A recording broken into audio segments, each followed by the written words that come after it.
Here we come with the player ratings. Manchester United versus Wolverhampton Wanderers. You know, the game ended 3-4 in favor of Man United. United leading, I think, 3 times because we led by a gap of 2 goals for, I think, 2 times. At halftime, it ended 2-0, as it's always said that is the best result and the worst result because when a team that you are leading really pulls one back, it can easily level it up. But when Wolverhampton Wanderers went ahead to pull one back in the 71st minute, United went ahead to score a 3rd goal through Scott McTominay and restored their 2-goal lead.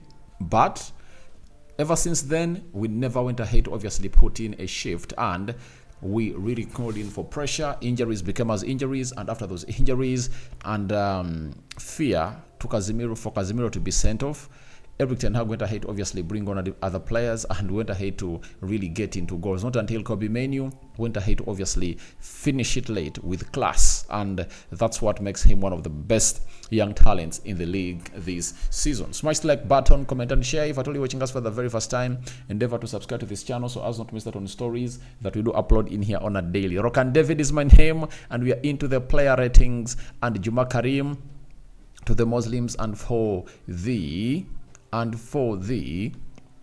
Christians, we thank God for the gift of life, and we cover you all in the precious blood of Jesus Christ. Let's start it off with the player ratings coming from Andre Onana. I really got puzzled, that people have gone ahead to obviously come out and say that Onana had a very bad game. I asked myself, have we been watching a different game of football altogether? Right? That is not it. It's not it. So, all you want to understand is simple.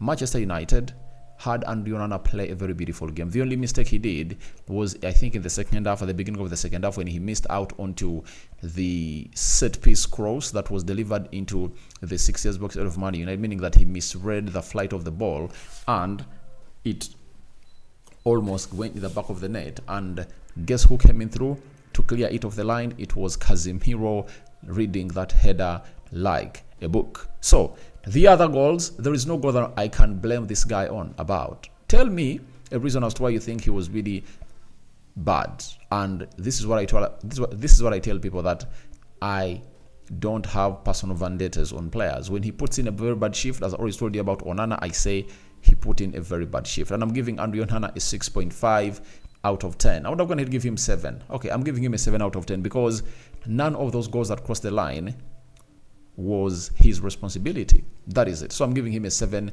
out of 10. Then we go to the right back, Diego Dalot. Guys, if you watch that game, the 2 goals that we get in the first half, Dalot had, I think, is it because he never had a secondary assist? Because for the first goal, I think it was Garnacho with the secondary assist.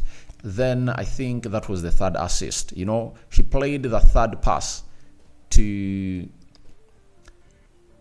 who plays that pass? Is it Garnacho? All right, Garnacho gets the ball. I think Dalot was responsible for the secondary assist to Rasmus Hojlund. Rasmus Hojlund get holds of that ball and really plays it to Marcus Rashford, and he really obstructs the goalkeeper, and it was like telling Rashford, pass that ball onto my left hand, and the goalkeeper won't obviously say anything. And that's how it really went ahead to happen. And it shows you that it was something trained. It was something purely trained on the ground, and that's what made United lead. Then in the second goal, you saw Italy inverts very well in the midfield, and then Rasmus Hojlund, I think he inverts very well and really gives to Bruno Fernandes. Bruno Fernandes lays it to Marcus Rashford. Rashford waits for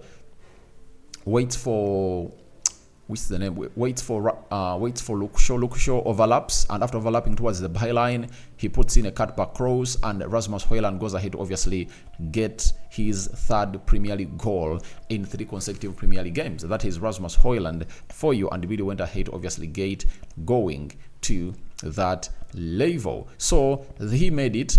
That made it 3 for him in the Premier League in 3 consecutive games, and Dalot was really the engineer. Defensively, he was really great, and I really worry why people say that Dalot is really having a very defensive game. And this is what I don't understand on people. What doesn't he defend? Come out and be very clear to us. Dalot balances the 2 very well. He's good at defending and he's good at going forward. So for Dalot, he takes an 8 out of 10 for me. on the night. Luke Shaw comes in through with an assist and obviously defending very well, looking solid.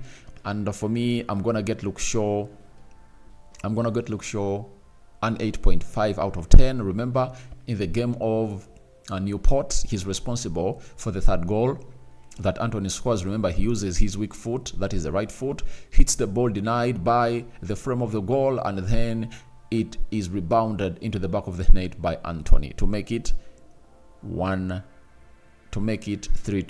So I'm giving him an 8.5 out of 10. It's a little bit of consistency, 2 consecutive games, and he has been pivotal in 2 goals. That is really important about him. We go to the central defense. Rafael Varane, Rolls Royce, and you saw to it that he really played very well. When you look at all those goals, Rafael Varane really did his level best, and he defended very well. And for Rafael Varane, he gets a 7.5 out of 10 for me. I really think that he went ahead to put in a shift. For Lisandro Martinez, this guy is really one of the best defenders, and you saw to it that when he got off the field of play, you saw what will happen for Man United. It was a different occasion altogether, and we got exposed. So he's really very pivotal in the way we play at the club of Man United, and he needs to obviously get going. We saw to it that he was dressed with an ice yesterday, and they've told us that it's completely normal to have an ice on his injured leg after that long injury. So they've taken ahead to let us know that it's not an injury for Lisandro Martinez. It's all about an ice that has always to be put onto his leg every time he has gone ahead to get done after that long injury, to see to it that doesn't surge. It looks like that's something they went ahead not to do last time for that injury to obviously be very recurring. What was his game by numbers versus Wolverhampton Wanderers? He comes 95% passing accuracy, 74 touches, 60 out of 63 passes completed, 4 clearances, 2 out of 2 tackles won, 1 goal line clearance, and the butcher is back. And for me, he gets a 9 out of 10.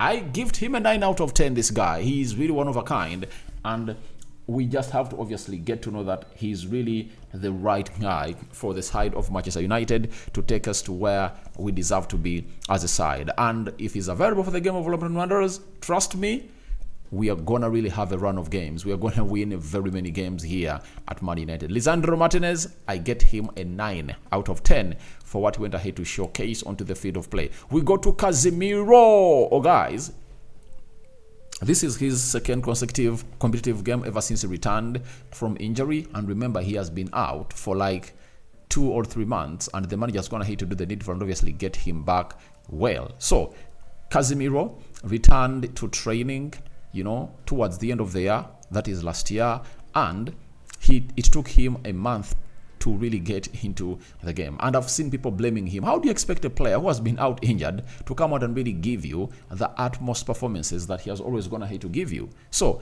he needs to obviously get his momentum back, and you see to it that yesterday he really played better. And I think in the game of West Ham, he's going to really get better. And I think one thing Casemiro should stop doing is getting those yellow cards that are really uncalled for. Because I think that if he doesn't get that yellow card in the 3rd minute that was really uncalled for, Ten Hag doesn't get him out because he never had a yellow card. And at the time he got him off, he was just 1 foul away from being sent off the pitch. That is Casemiro for you. And he gets an 8 out of 10 for me. He really played very well. And he saw to it that he had 4 shots at goal.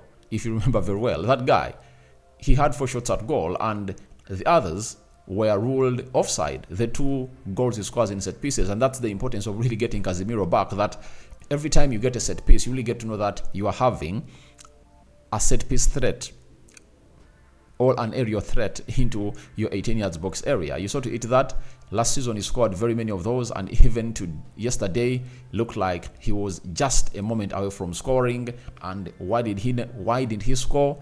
He failed to beat the offside trap. And I was really happy about those set pieces that we missed before Scott McTominay came through and really scored the 3rd goal, because it really came to our understanding that we haven't been really converting in these set pieces, and this is what we need to be doing on a daily. Casemiro, an 8 out of 10. In the double pivot, he played with my player known as Kobby Mainoo, one of those that is really exciting, and Ten Hag is really holding him and taking him to greatness. That is Kobby Mainoo. And now, This guy needs no further explanation. For what he did in that game, closing down that midfield, and you saw to it that when he was playing that midfield with Casemiro, they couldn't obviously go through us. Not until Casemiro got off because he was going to be sent off. Scott McTominay comes in through, and the tape rewinds itself to see to it that we get back to that default mode when we are really very porous. But he really went ahead to score a winner, and this is what he had to display onto the field of play. 100% tackles won. Have you heard? 100% tackles won, 84% passing accuracy, 53 touches, 27 out of 32 passes completed, 7 duels won, 6 ball recoveries, 2 dribbles completed, 2 interceptions, and 1 goal. That is Kobby Mainoo. And I tell you, if we keep Kobby Mainoo fit, I tell you, it's really gonna be one of those moments that you are really gonna enjoy. When he really plays there, I think he's gonna do the needful. And for me, I get him a 9.5 out of 10 because of what he went ahead to put up. He scored the most important goal of the game. Have you gone ahead to really do it into the defensive side of Man United? And he raised up to the occasion when we really needed him. And when I looked at Sir Alex Ferguson, after that goal went in through of Kobby Mainoo and Kobby Mainoo went into the celebration, Ferguson looked like he saw a new Ronaldo. You get? Sometimes you really get what we call a flashback. He might see him in a Ryan Giggs who is playing centrally, or a Cristiano Ronaldo, because those players were really so pivotal in the years Ferguson was here. Ryan Giggs had gone ahead to be very important for the club of Man United ever since he came in through, I think, from 1992 until 2003.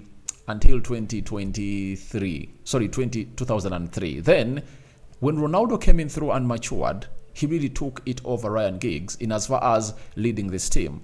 I've always told you that every time this guy is given a lot of time to really operate in the final third of the pitch, he's gonna make matters work out magically for the club of Manchester United. Magical finish. The way he goes past those players of Wolverhampton Wanderers is really out of this world, and he's really a guy that you people will obviously get to know. You know, pure class, and that is Kobby Mainoo for you. And I think the future of Man United is in the right hands, because if we keep this guy around, trust me, I'm talking about Ten Hag. If Ten Hag is kept around, I think we are gonna really go to the heights. So that is it all about Kobby Mainoo, and he really had a very good go onto that game. I'm giving him a 9.5 out of 10. We go to Bruno Fernandes. Positional discipline was okay, and I think I only blame him for one time. He really failed to go in and really get Garnacho a very good cross after hitting that team of Wolverhampton Wanderers onto the break. Now after that, Bruno Fernandes, game by numbers, 82 touches, 81% passing accuracy, 50 out of 62 passes